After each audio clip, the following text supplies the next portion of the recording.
When we are in painful experiences, our brain is fired up. We're overwhelmed, right? We're confused. As humans, we don't like dissonance. We don't like when something isn't fitting. So we try to make it fit. But because we're overwhelmed and afraid and panicked and confused, the way we make that painful experience fit is inaccurate. When we're living our best version of ourselves, it's because we've gotten out of our way. And when we figure that out, it's like the whole world opens up. We open up ourselves, the world opens up for us, and that comes with that freedom to choose. I know that if I want to have fun the next day, if I want to be my best version of me, I am so highly disciplined about protecting my sleep. So that's just something practical that I embrace as a lifestyle choice. My brothers just were closer in age. Boys will be boys. You know, they just saw me as a nuisance, not because I wasn't good enough, but because of their preferences at that time that literally had nothing to do with me. Welcome to JOY², Live with Joy. This is the podcast where we get to explore the power of joy, purpose, passion, and fun, and how joy, when practiced intentionally, transforms how we live, work, and lead. I'm your host, Greg De Koker, and I believe that when you live with joy, everything gets better, and I mean everything. And this isn't just about feeling good. It's about unlocking joy as a resource, one that fuels better leadership, meaningful work, and thriving lives. Each week, we share the stories, the insights, and the sparks that ignite more joy, because joy is contagious, it's powerful, and it belongs to all of us. So lean in, stay curious, and let's create more joy together. This is JOY², brought to you by Essentia Group.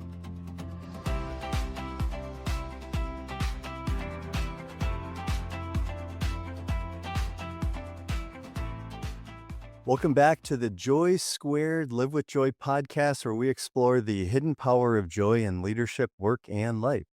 I'm your host, Greg De Koker, and today's conversation is going to be bold, honest, adventurous, and very alive. I met today's guest at the Toronto airport on our way to a retreat in Arizona a couple of years ago, and I remember thinking two things immediately. Number one is this airport is huge, and number two, I'm not quite sure it's big enough for Karen's energy.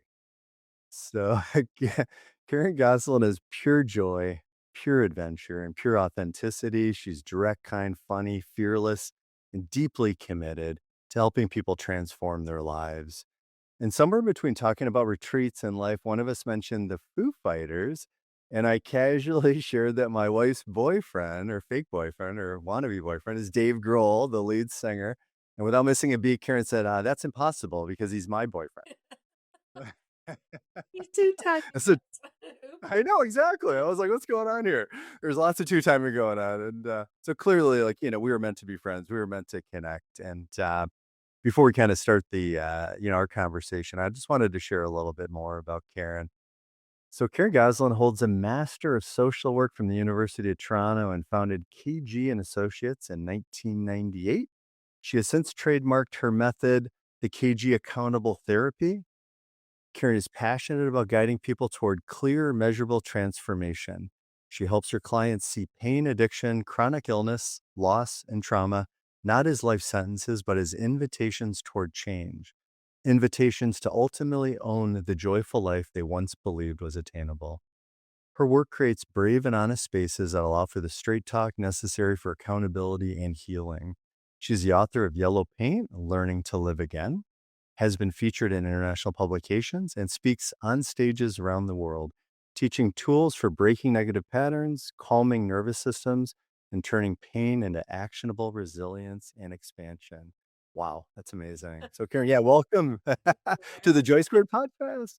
Thank you so much. I'm happy to be here. I'm thrilled to see you again. And I just know that we're going to have a great conversation. Oh, so excited, and I was so excited when not only did you say yes to being a guest on the podcast, but, you said yes to being more involved and being a founding sponsor of it. And I know how busy you are with all your adventures and your travel and your experiences and your business and your life. And I just wanted to start off by saying, why did you choose to be a founding sponsor of JOY²?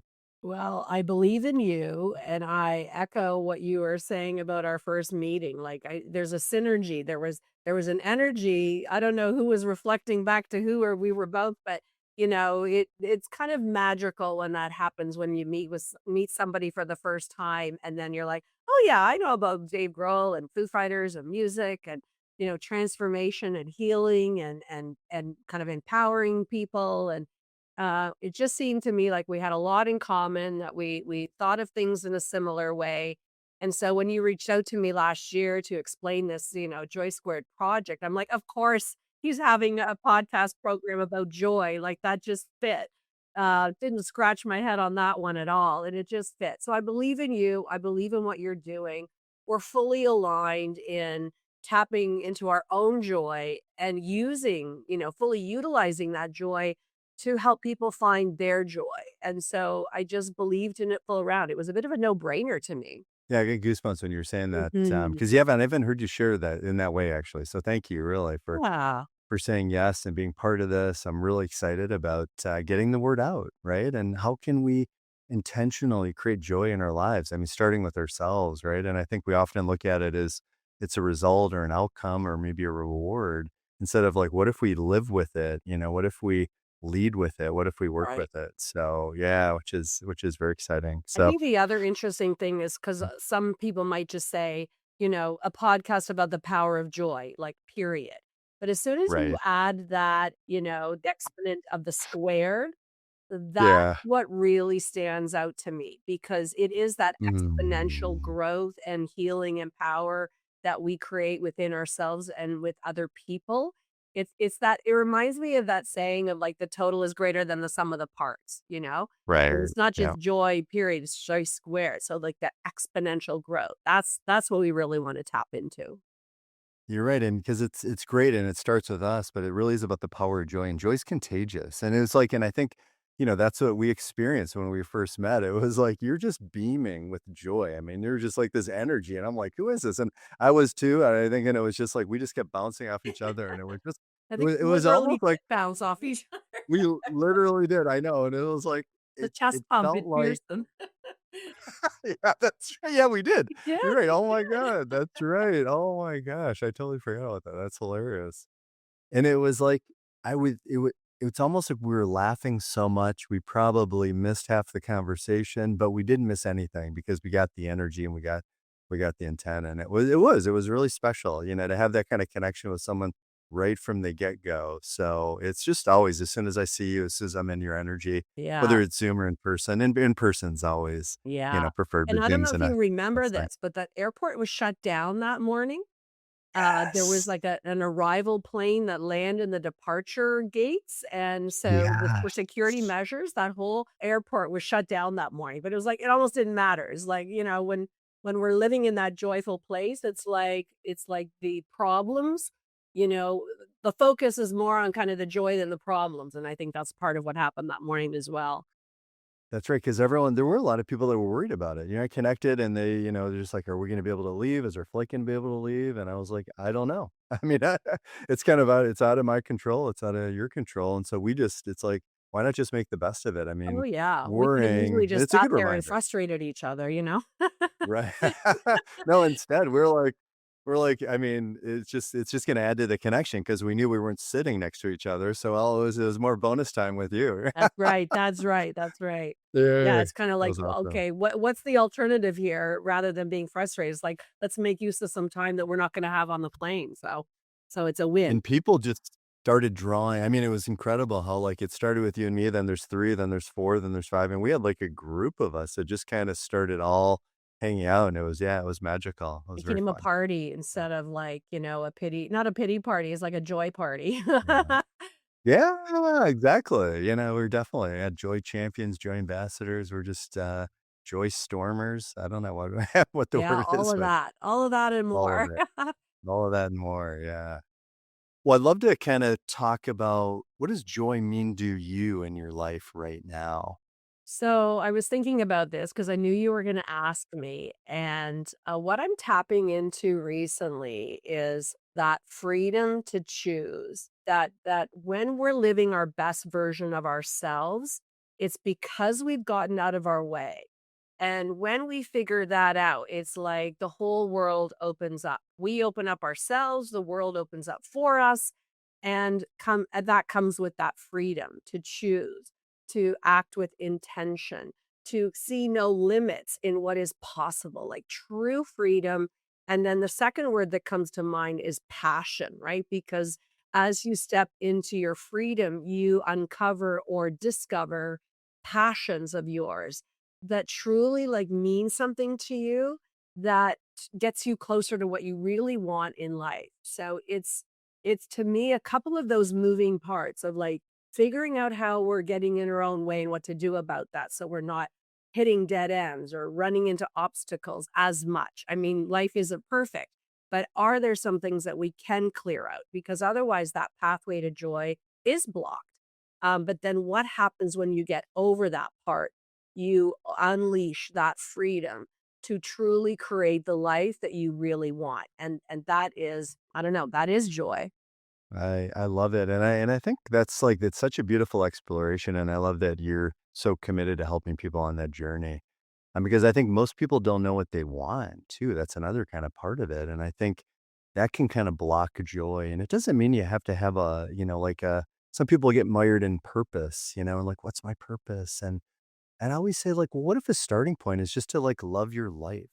What Mhm. if that's just and again, like, because there's no downside to that. Right. Right? And Right. then maybe that might help you to find something more specific, but even if it doesn't, just loving your life and then the kind of the joy that you'll exude and how contagious it is. I mean, it just spreads, and I think Right. we need more of that. I Right. talk about, like, massive joy deficit. I think we're in Right. the middle of a massive Right. global Oh, joy deficit. What can we yeah, do to bring more joy? I Lift know. people up, bring There is people so up. much going Yeah. on in the world that, yeah, I've definitely noticed another era of, global disenchantment. And if you look at some of the big negative eras in our world history, you can see that pattern.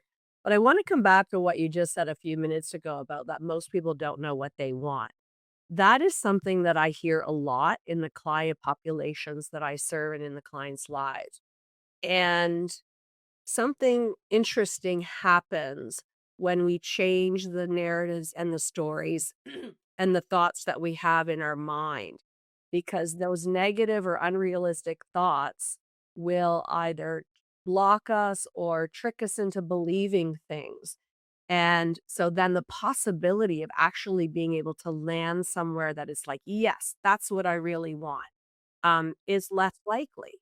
So a lot when I show people for the first time our cognitive program, for example, and one of the steps is, yes, and here is where you identify what you want. They're like, I can't do that, right? That's not, I don't know what I want anymore. They've literally lost themselves in their lives, and it's disconnected them from themselves so greatly that they've literally lost track of what's important to them. So it is interesting I think the preceding step to knowing what we really want is to be able to change those narratives and the stories we're telling ourselves, because that will trap us and definitely redirect us away from what we really want. Well, it's interesting. It kind of ties into one of my questions, which is like, how do you remove those blocks? And maybe we'll start with you personally. Like, when Mm. something kind of shows up, right? I mean, there's something that's blocking joy. How do you kind of move to it, move through it, remove it? Like, what are some of the kind of things you do for you? And then we'll talk about kind of what you do for your clients as well. Yeah. Well, they're kind of one and the same, It's like I Right. had the Okay. education and the training, and and then that combined with my personality set into motion, what tools I was going to use with clients when I started, opening my practice. But then life is happening on the outside of the business, and so when I figured out what I did to get out of my own way, then that circled back to refine the programs I was offering clients. But on a personal note, a big story I had been telling myself, for a long, long time, wasn't even aware of it for, many years, was that I wasn't enough. I wasn't good enough. I didn't belong. People would leave me. People wouldn't include me. And as with most of us, it came from a series of events that happened growing up where I felt, in pain about. My two older brothers were 5 and 7 years older than me, 2 years apart from each other, and growing up in kind of the gender stereotypical 70s, right? So boys will be boys, girls will be girls. And they never included me. They never wanted to include me in any of their play. Like this was when we played outside till it was dark, right? And it was like, yeah, I'm not involved. And then they had their neighborhood packs and no, I don't belong there either because, they, want the nagging sister, pestering sister. So unknown to me, that just planted in our neural pathways as it works. I'm not enough. I don't belong. I'm not good enough. Something's wrong with me. I don't belong. All that stuff. And I took that story and embellished it and generalized it and projected it. And I rode what I call the aggressive side of the wound. So I overworked that story and would fight too hard, would do too much, would perfect everything in some like crazy bizarre loop of like if I'm perfect, maybe eventually I'll belong and I'll be good enough, right? And you Right. know, that Yeah. No, I can relate to backfired. that. uh, I'm a recovered perfectionist as well. So. right. So Mm. that backfired. I got sick. Mm. Ah. I where was pushing people away in relationships and ultimately lost my marriage. And there was a series of events around my illness, around the work that I was doing at the time. I also lost a pregnancy. And it was just a series of things, right? And that was my moment. Like after my marriage ended and my daughter was having her time with her father, I just, that's what happened for me at that rock bottom moment. And so the only way of getting out of my own way really at that point was to radically accept how I was contributing to losing joy in my life, how I was sabotaging, my performance, my achievements, where I was trying to find control, where I was actually losing control. And so we look at the top down tools because until I could intercept those triggering moments where potentially someone was questioning me or ignoring me or avoiding me, anything thematically similar to what I had originally experienced, I had to know it in the moment. So I'm very big on having these top down tools that change our thinking in the midst of that trigger. And it's hard to do, but with practice, it's possible. So it became a very active practice for me, especially if I was in threesomes, like, and with two other people who knew each other better. It was like, oh, no, no, this is where I start fighting and I start working hard to prove myself. And then they're like, wow, Karen, you're like a little too much. Um, Jockeying for position, yeah, like you did with your brothers, right? yeah. From the Right. bottom up, I did the work that literally mended my broken heart. And this is the power of depersonalizing our narratives, Mm. where really there was no big conspiracy against me the whole time. My Right. brothers just were closer in age. Boys will be boys. They just saw me as a nuisance, not because I wasn't good enough, but because of their preferences at that time that literally had nothing to do with me. So there's Mhm. a lot of other parts to that, but one key part of the bottom up is about depersonalizing our narratives. Yeah, And I love that. putting that together, unlocked, a zest for life. And even making Mm. sense of my divorce and neutralizing that and understanding what I brought in and what my ex-husband brought in a neutral way that just explains the narratives without so much blame and shame.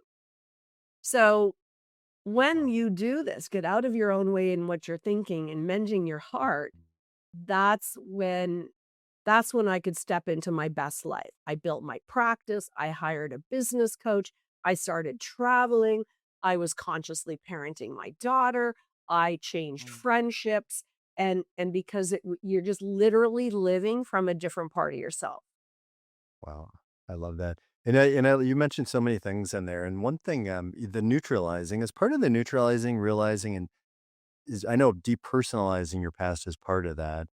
And is it realizing that a lot of the stories we've made up aren't even true? Right. Like, I mean, your brother, they weren't intentionally out to make your life hell or to even they weren't even trying to hurt you. Right. I know what they did, but it's like you kinda made up this story based on kinda what they said and did that, wasn't even true, and you carry that, and you even said what you it was the aggressive side of the wound. You really work the aggressive side of the wound. Yeah, so as part of it realizing that, yeah, I made that up. That's not even true. Yeah. Is that part of neutralizing it? Part of the process or Well, it's needed because the reality is that for most of us, when we are in painful experiences, especially as children, when our brain is still developing, but even as adults or older teens, when we are in painful experiences, our brain is fired up. We're overwhelmed, right? We're confused.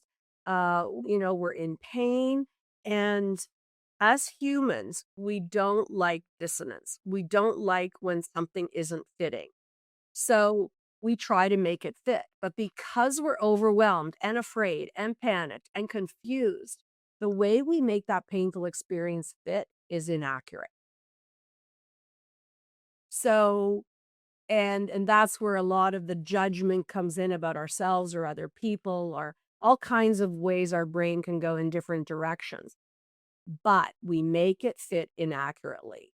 And then like you without make it being fit into your false narrative? Sorry, yeah, like you make it fit yeah. into your false narrative, right? This thing you created, you're just like everything kind of is supporting this false narrative. Well, it's that when we're in that painful place, because the resources and the capacity of our brain is lowered because we're overwhelmed and because we want to make it fit, like those two things clash. So when we want to make it fit, but we have limited resources, the outcome is that the way we make it fit will be inaccurate. And then if that's not bad enough, that we will then carry that forward, especially if it's a significant experience. So then what happens is the self-fulfilling prophecy that we will make other experiences fit because again, humans want to have that congruence rather than the dissonance. And that's more comfortable for us, even though it's wrong. Yeah, fits the story, you know. So that's the real danger of that we're all kind of guilty of simply because of the limited resources and needing to make it fit. And so that's a like, I guess as far as removing those blocks, I mean, that is a are are there are there simple ways to do it? Like, can you kind of like realize that something maybe isn't congruent with who you are and there's something that's blocking joy and maybe it's a narrative? Like, are there some simple tools? Like, can you do some breathing exercises? At least, I mean, and I know not long term and you're focused on long term, but even in the moment, to remove those or move through those things that are blocking, like the overwhelm or the stress or the anxiety. Well, in the moment, what's most important is that you recognize you're in that trigger.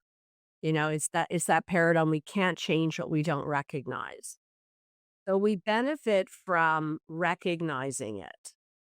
Um, the simple tool I developed was called the change program. But the cue is like, okay, notice my cues. Brain, body, and behavior change when we're triggered. The H is the honeymoon because very few of us can actually switch gears in the heat of the moment. It's kind of like what Mel Robbins called it was at the 15-second rule or something. So you step away and then you have to calm the brain. So breathing is one of those, but generally we want to either discharge the stress, soothe the stress, or distract from it. So here's what I do. Here's a little inside info. Because I ride the aggressive side of the wound and I'm prone to overdoing or oversaying something, my the adjustment to calm my brain is to bite the inside of my lip. Because as a fighter, and if I indulge the trigger, I will say things I regret. I will upset people I care about. And so we all have our tricks. That's my personal trick of what I chose as part of the A in the change. Do And you're not literally biting your lip. I'm You're literally literally yeah, I am right. Okay. literally because whatever you need to do to intercept that process has to be as big, if not bigger, than the trigger. So for any of us, whether we want to escape or fight or do a bit of both and be passive aggressive, it's so instant. So whatever you do to intercept has to override that temptation to react. So for me, I bite the inside of my lip. I do not say a word until I know that the first word out of my mouth is going to be the word I. I feel, I think, whatever those pieces are. You're owning it, not blaming. That's right. And while I'm biting my lip, I go through the other steps of the neutral fact. What do I know to be true? What do I really want? That's the magic, because whatever I say or do next should reflect the facts of the situation. That's where you're correcting the narrative, and is going to get me one step closer to not what I want, because I'm not that immediate gratifier of like, I'm going to tell the other person what they're doing wrong, but what I really want. And in that 10 seconds, 15 seconds, 20 seconds, some people say it's 20 minutes, but be sure that when I release to talk, it's going to fit with those things. And it's powerful. But everybody has their own tricks, but that's an example of what I do. Well, that's amazing. I love that. And do people that know you really well know, like, will they know you're in this? Like, will some of them know, like, oh, she's biting her lip. She's really thinking about it. I've said something that maybe has upset her, triggered her. Now you're going through your process. Will they know that? Yeah, my daughter and I definitely practice like conscious family with like I messages, and she's like, "Well, I have my mother as a therapist," and it's like it's crazy, but we actually have found our way through in really really great parts of our life. The example that comes to mind where somebody didn't know is when I was practicing all of this post-divorce, and I remember being on the phone with my ex-husband, and I was practicing this, part of what we also call assertive delay, where you create that pause. And we were on the phone, and as you know, it can easily just like be ping-ponging back and forth, and I'm like, "Hey, I'm gonna practice this." So I just stopped talking. And see, he was used to me being the fighter. And this was not a video call. So he was like, "Karen, are you still there? Like, did you hear what I had to say? Like, what do you think?" And when I unleashed my lips, I just said, "I did hear you. I'm just taking a moment to think about what I want to say next." And it was like, wow, the power of that was crazy. But he was surprised because when people are used to you being a certain way, they're thrown off, right? They're like, "What's going on?" I love that. And you create that, it's really, you're creating that pause so that you can respond in a way that's responsible That's and really right. consistent with who you are and who you want to be, I guess, in that moment, not reacting in a way that maybe feeds the old narrative That's or the right. old wound. That's right, Yeah, and there's that's lots of beautiful. different ways to do it, whether you're putting ice packs on your face or squeezing ice cubes or, screaming into a pillow or taking the breath or blowing out the breath, digging fingernails into palm, all kinds of different distracting, soothing, or discharging tools in that incredibly important second where your brain is firing up. Wow, I love it. And does the biting your lip, like, is that part of it kind of get you into your body and out of your head? Does it kind of bring you kind of, because it with that sensation, and you mentioned kind of maybe putting your fingernail into your, Yep, into your hand or whatever, just because again, it's that awareness and it's that's right. kind of helps to move from this may not be supporting you in the moment into Yeah. something more heart centered or That's right. It falls into the category of what we call, in our practice, the physical distractors. And it's not meant to be punishing. It's not meant to hurt you or other people or things. It is meant to be a neutral pathway that basically redirects the brain. And it's like, brain, instead of going over here, focus on this sensation. And there's something that chemically changes in the brain when we focus on the physicality of that sensation that just interrupts, and it's kind of like redirects that loop, like instead of going here, go here instead. And so yeah, it's important to note that it's not meant to be punishing or hurtful. It's almost like an invitation to the brain, like, say, "Hey, I have an idea."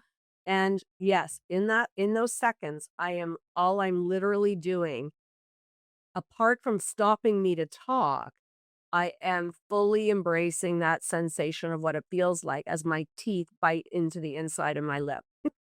Right. Wow, I love that. Thanks for sharing that. That's a very personal one too. It is, So, isn't it? yeah, no, it is. It's great. I love it. And so that's kind of on the side of removing and moving through kind of those things that block joy. And what about on the other side of it? Like, how do you intentionally create joy for yourself? Well, I do a lot of things. So, because I had illness in the past and developed autoimmunity, I know that just from a practical point of view, I have to protect my daily routines, especially for sleep. With autoimmunity, there's a lot of sleep disorders that are associated. And so I know that if I want to have fun the next day, if I want to be my best version of me, I am so highly disciplined about protecting my sleep. So that's just something practical that I embrace as a lifestyle choice that without that would definitely, negate the joy. On a more like on a bigger way, it really is about for me, it's about traveling, my travel experiences every year. Every year, I have an experience or an adventure that gets me out of my immediate environment, that takes me somewhere crazy good in the world to hear about how other people are living, to connect with animals, to connect with nature, to push the envelope, be like a part. Sorry, what's the word I'm thinking of? Beyond, like what I normally do. So it's that combination of just throwing myself into something completely new and fun and adventurous, but also just unleashes that freedom that I was talking about a few minutes ago. I love that. And we can talk, I know you've done a lot of I kind of heard a lot of your stories. You've done a lot of really cool, amazing, things as well. And maybe before we do that, I'd love to hear how you kinda help your clients create or cultivate joy. I know we talked about removing the blocks, but again, on the other side of it, what are some of the things that you kind of help your clients Yeah. do to Yeah, create more it's joy so in their important. lives? Yeah, Live a joyful life, that's right. I mean, what you talk about. honestly, Mhm. I love my clients. I meet beautiful humans every day that are stuck and are desperate to get unstuck and to find their own joy. So that mirrors back to me because I will often hear as the work evolves, decisions they've made, things they've done that they never thought were possible. And so I am so dedicated because of the evidence-based approaches I learned about in school and knowing how I got in out of my own way and tapped into my own joy. So I believe in it so passionately. So I start with a very clear assessment and I'm very, committed to this. I kind of call it the emotional x-ray.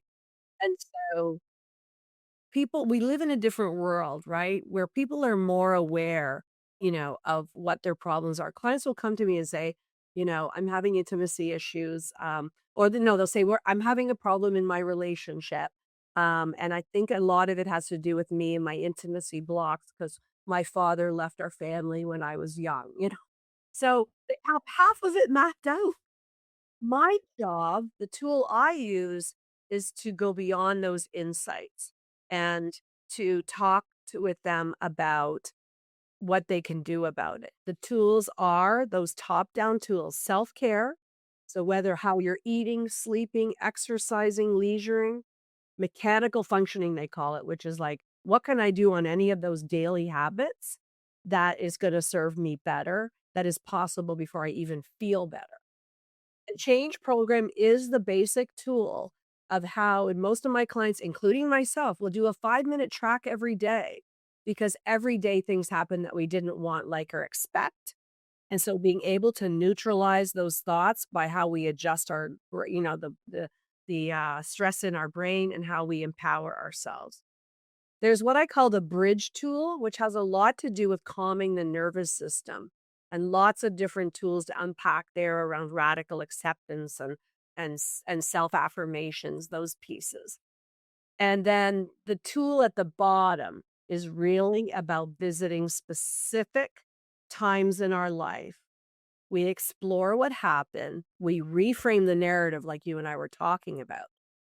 But here's the third step that is often missed and is so critically important that once you reframe what happened to you, what are you going to land on specifically that you're going to use? Right. So it's like finding an image that is evidence of that new narrative. And that has to be a go-to. So clients of mine will put images on their devices, their home screen, their lock screens. People that are walking around with, sunshine in a bottle or flowers in the sidewalk because just because we want to feel better, it won't happen automatically. So Are these when breadcrumbs? Like, are these kinda like those reminders, those breadcrumbs? Maybe these are even yeah, like loaves of bread. These are those things that, yeah, you know, yeah, the bigger, breadcrumbs. bigger than a Because crumb, think of right? how many times a day, and unfortunately or fortunately, however you look at it, we look at our home screen or our lock screen. And then I will even have people put captions. And there's three different types of those types of landing points where we land because we reframed our past. But those are the daily tools because it's like every couple of minutes, every couple of hours, we need to remind our brain, yeah, I'm not in that dark cloud. I'm in the sunshine. I'm not dying on the cement. I got a flower here in my sidewalk. But it somehow has a very specific, special meaning that is a result of what we've reframed because old school psychotherapy was like, unpack your past. And over time, people felt better. But we live in a different world. So for me, it's always big about landing somewhere specifically that is a daily reminder of how we've reframed our past. And so it really kind of helps prevent going back down the rabbit hole. It's that reminder that, hey, you've rewritten the story. This is what's true. This is what's empowering. This is what you really believe, That's right. you It's know? like there's a new story in town and it isn't, you're not faking it. You're not faking it. You're like, okay, I got to try to believe this. It is this product of what we've done the deep dive on and unpacked it all and corrected it that it actually isn't just like something that, try to think of it this way. It's like, no, you've done the work. You've unpacked it. You've reframed it. This is the result of it. So it's that ability to hold yourself accountable because you've done that work and it landed somewhere that's going to truly, as we're talking about joy, truly going to be an integral part of you finding the joy in your life that you deserve. I love it. It's like your emotional X-ray and the change method. It really is like transformation with a blueprint. It's not just insights. Hey, this is great. We unpack this. It's like, okay, now what are we going to do with those? What can we do to actually make a difference? Like these clues, these breadcrumbs, whatever you want to call it, those reminders. Yeah, So got it. neutralizing, You got it. the old It all stories. builds. It all builds. Yeah, Because if you can bite your tongue in the middle of a problem, argument, yeah, there you can go to sleep at the right time because your brain is refreshed the next day, and you have some daily reminder of where you've been and how you corrected that. Like to me, I call it like the head and the heart tools.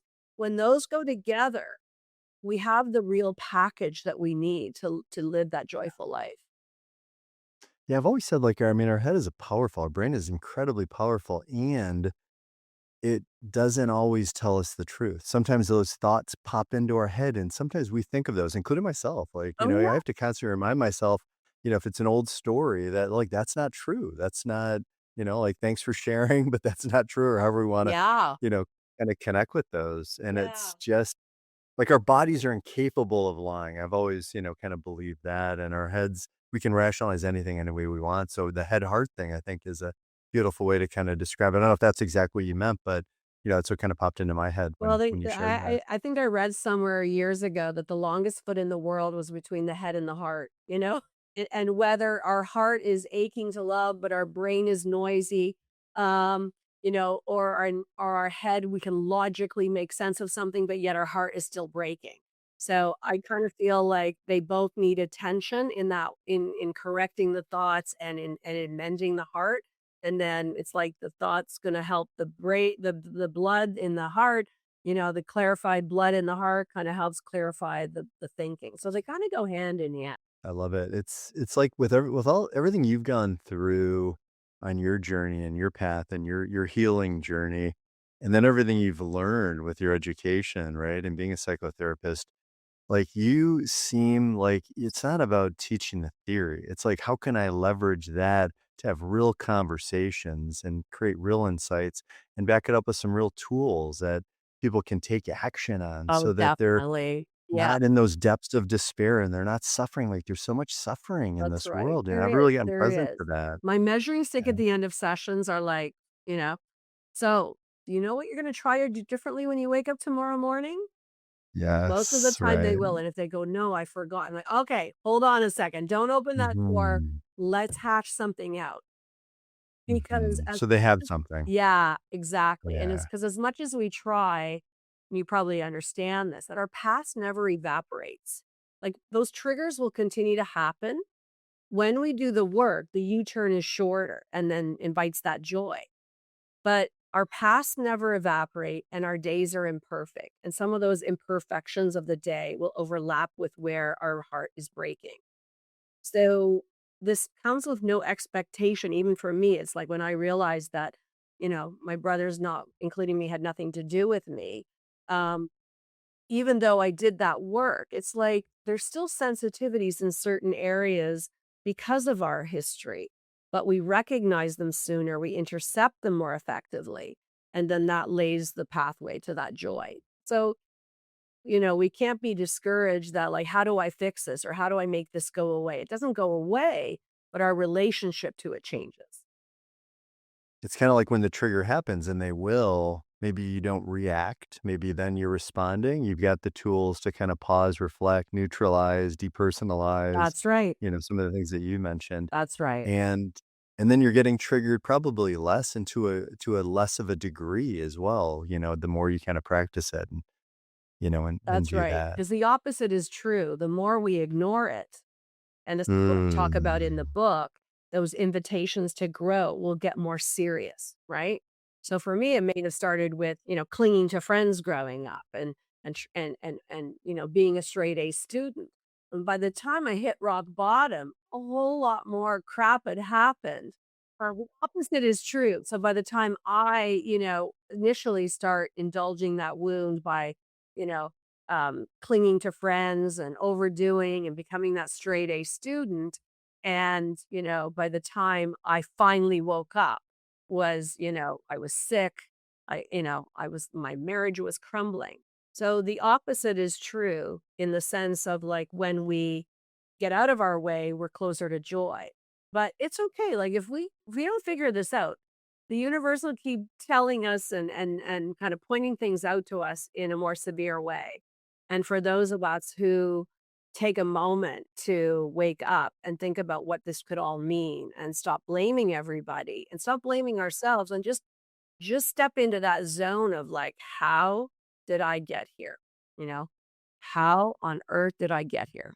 And you mentioned something too about, your about your brothers not kind of doing anything intentionally. It's like and I what came to my mind is, something that I heard, from, a mutual friend and coach, Hina Khan, who said, like, what did she say? "What other people think of us," and I've heard this in other Mhm. places as well, "What other people think of us is none of our business." Yeah, yeah, To say that someone who's suffering, that may not land, right? It's kinda like maybe you need to kind of unpack that and realize that, hey, they were just living their lives. They were just being boys.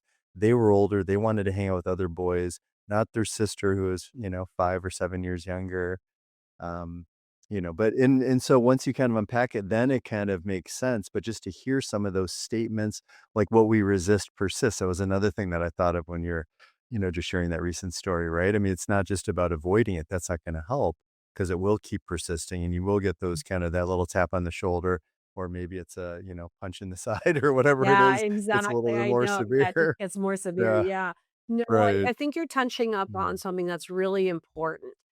mm, Because when we personalize something, it's easy to think that people are thinking about us and jumping to wrong conclusions about us. I call this, or in DBT, we call it the spotlighting effect, right? Where we start to believe right. in our wounded self that we're the only ones on stage and that the rest of the world is in the audience, and they're all at the edge of their seats going, "On what's Karen or what's Greg gonna do next?" Right. And we've got one spotlight over us when really everybody's on stage, multiple spotlights, and Mhm. people are wrapped up in their own stories. And so when people aren't thinking about us, it doesn't mean that we don't matter. It just means that that extra hypervigilance of like doing the wrong thing or saying the wrong thing, and we ruminate on, oh, why did I say that? I should have said that. They probably think that. Really, really will like sink their teeth into us and get us off track. And so it isn't that people don't care or that we're not important. It truly means that we are overthinking how much people are judging us, and that that's a direct projection of not feeling good enough ourselves that we're laying on to other people. And that's where a lot of interrelationship problems happen, because of that sensitivity. Well, I love that. There's tons and tons to unpack.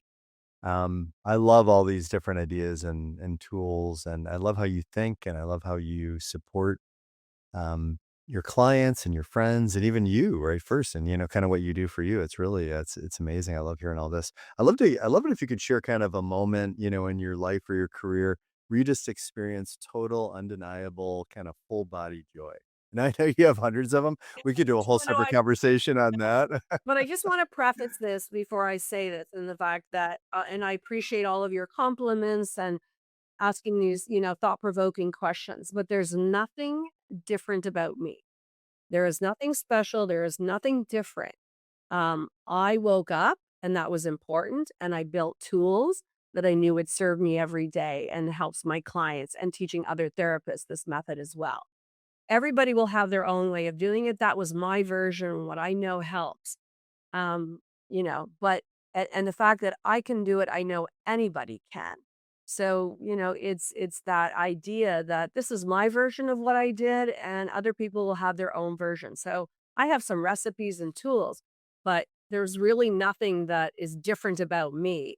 If I could do it, anybody can. And to go from rock bottom to where I am now, I know it's possible, and it's possible for anybody.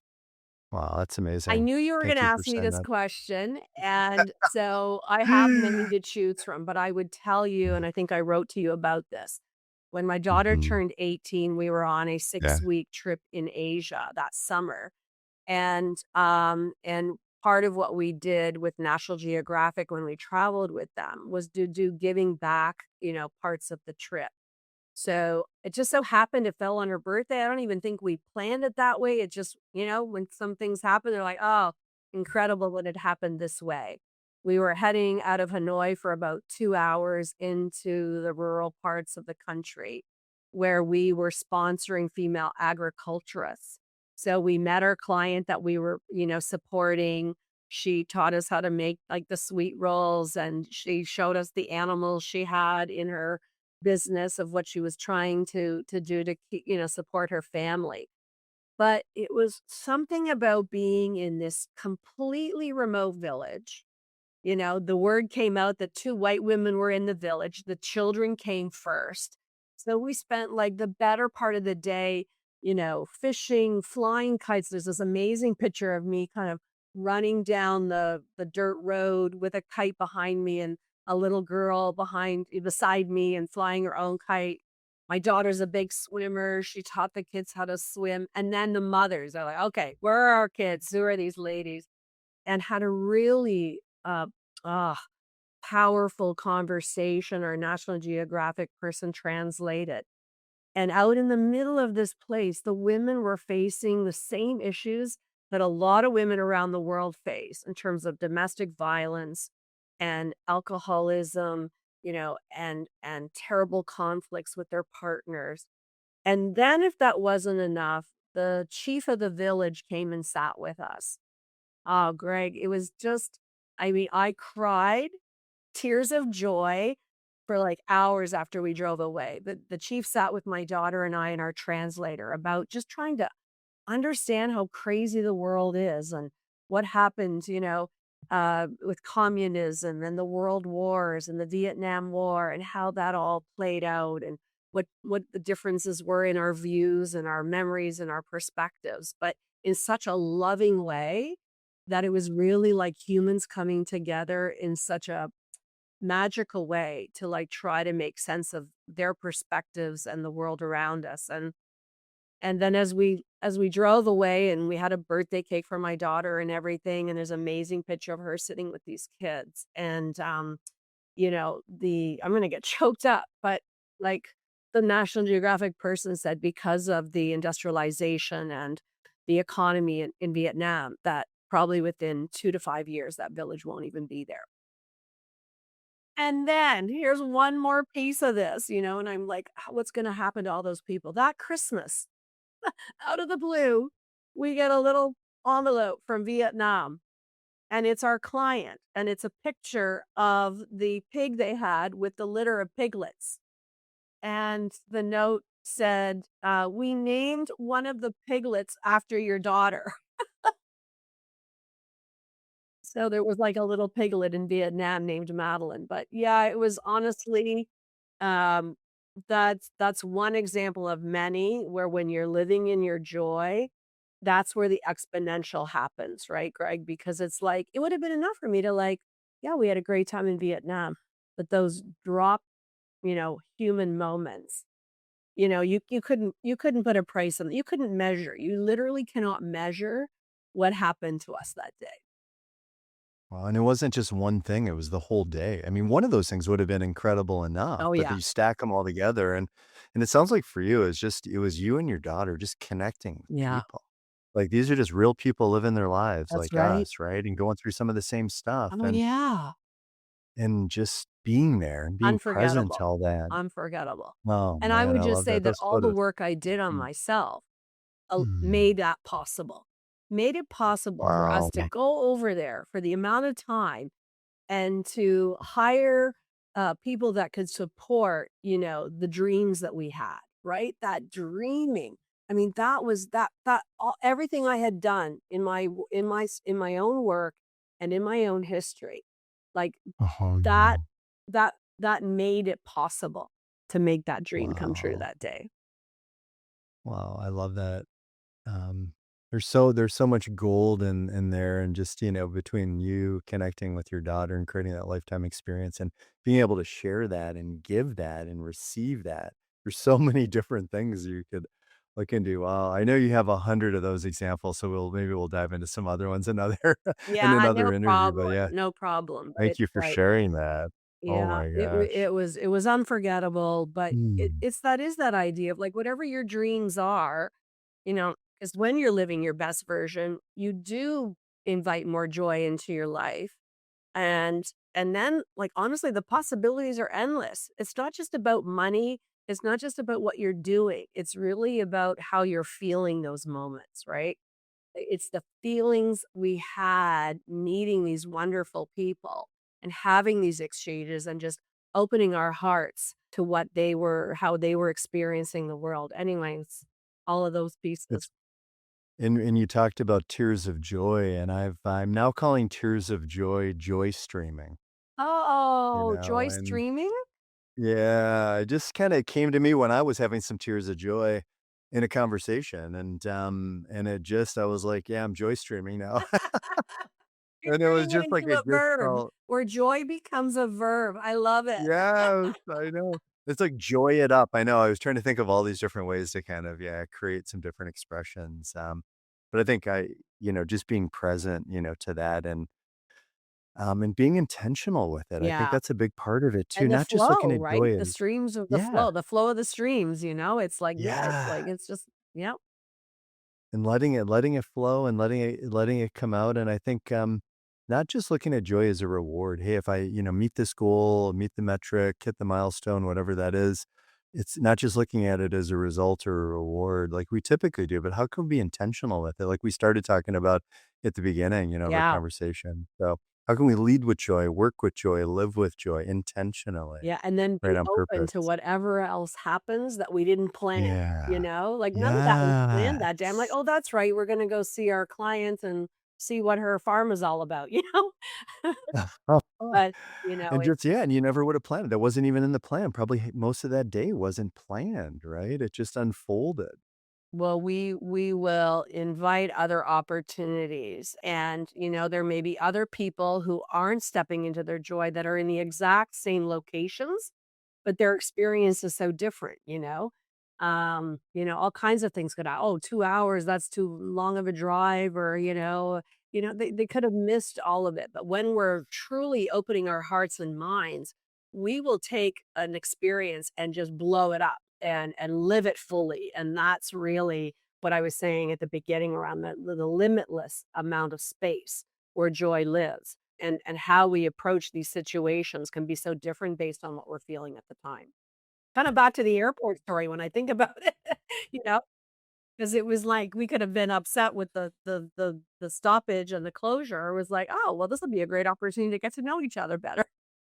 Exactly. We could be upset about the 2-hour drive, be upset about the 2-hour Yeah. delay, Oh, or it is yeah. what it is. It's out of our control. And I know, so I never really thought I was controlling until, I did kind of more work on myself, and I realized that, yeah, I kind of do like to control things. And so now I consciously try to kind of let that go, because, as someone explained, and as I've read and researched, and again through therapy and coaching and lots of different programs and personal development.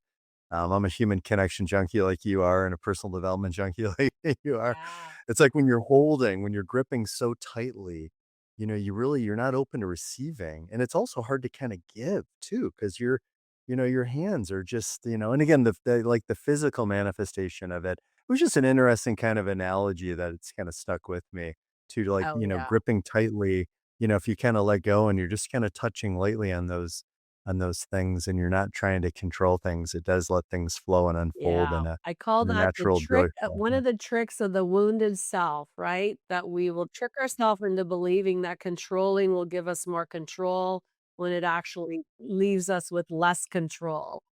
We And have more stress. Yeah, we have more Yeah. control by letting it go, by being open. Yes.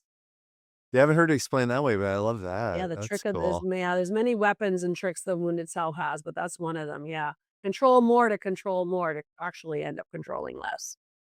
Yeah, I love it. Hey, before we kind of wrap up, kind of, for those listening to our conversation, like, what do you hope that they feel, Mhm. after listening to this? Well, more than anything, I want your listeners and your audience to know that joy is possible for them. On a more serious note, right, it's that we will have painful experiences, whether it's trauma, loss, abandonment, betrayal, illness. There are some real life experiences of pain that will cause us to lose hope or give up or fight too hard, to medicate, do all kinds of different ways we can get lost. So, more than anything, I want your listeners to understand the universal human experiences of that. We obviously experience it in different degrees, but that it is possible to work through that, to come out on the other side, to maybe, discover a part of yourself or part of other people or part of life that you didn't see before or was beyond your reach. There's different tools, there's different steps to follow that you can truly hold yourself accountable to creating the kind of life you want from wherever place you start. But that the wake ups of the successful, painful experiences, the invitations within that to wake up are real. So find a supportive person who can sit with you in that to figure that out. Wow, I love that. Thanks for sharing that. That's beautiful, Karen. I've always said I think everyone should have at least one person in their lives that they can share everything with. Mhm. The good, the bad, and the ugly, Yeah. right? And it doesn't matter who that person is, just, to have that person is really special. So yeah, that's a beautiful way to say that.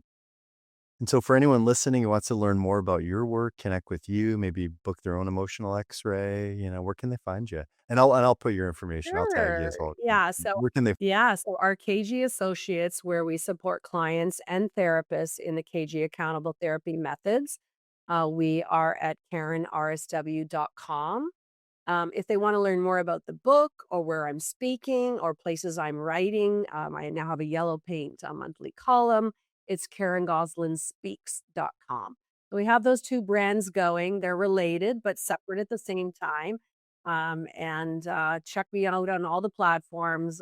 You'll see a lot in the social media content of where I'm speaking and what I'm thinking about and what's relevant for that particular day. Wow, I love it. Well, Karen, thank you for being here. Thank you for your honesty. Thank you for your candor.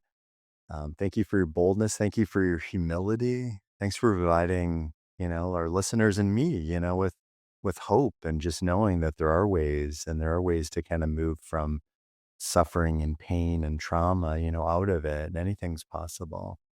Um, Thanks for interrupting pain with love. I thought, it kind of popped into my head, Right. and and thanks for reminding us that joy isn't accidental. Like it's accountable, to use kind of, one of your words, and to take responsibility for it. And I really appreciate you as a founding sponsor. And not only as a founding sponsor, but really as a colleague and a friend who's deeply committed to helping people become the best versions of themselves and go even higher and live that joyful life. So, Yeah. yeah, thank you What really a for great being here. summary. Thanks so much for having me. And Hmm. I wish you the best of luck on your new podcast platform and, yeah, spreading the joy and unpacking joy and figuring out where it exists and where to get, how to get to it and how to find it and live it. So, yeah, all the best of luck for you. I love it. And, I just want to kind of remind people that if, today's conversation, helped you see more clearly, helped you with some ideas, gave you some hope, gave you some joy, right? Then we're doing exactly what this podcast was created to do. And until next time, everyone keep choosing to live, work, and lead with more joy on purpose, and then share it, because joy is contagious and we need more joy in the world. Right. Cheers. Thanks for spending this time with us on JOY², where joy multiplies and everything gets better. Remember, joy isn't just something you feel, it's something you create, and it's something you pass on. If this conversation sparks something in you, share it, because joy is contagious. What we're building here is bigger than a podcast. It's a reminder and a movement that how we live, work, and lead truly matters. Until next time, live with joy, lead with purpose, and never forget to have fun. Keep choosing joy, squared. And if you're enjoying the journey, we'd be grateful if you subscribe, like, and share Joy² so the ripple keeps spreading.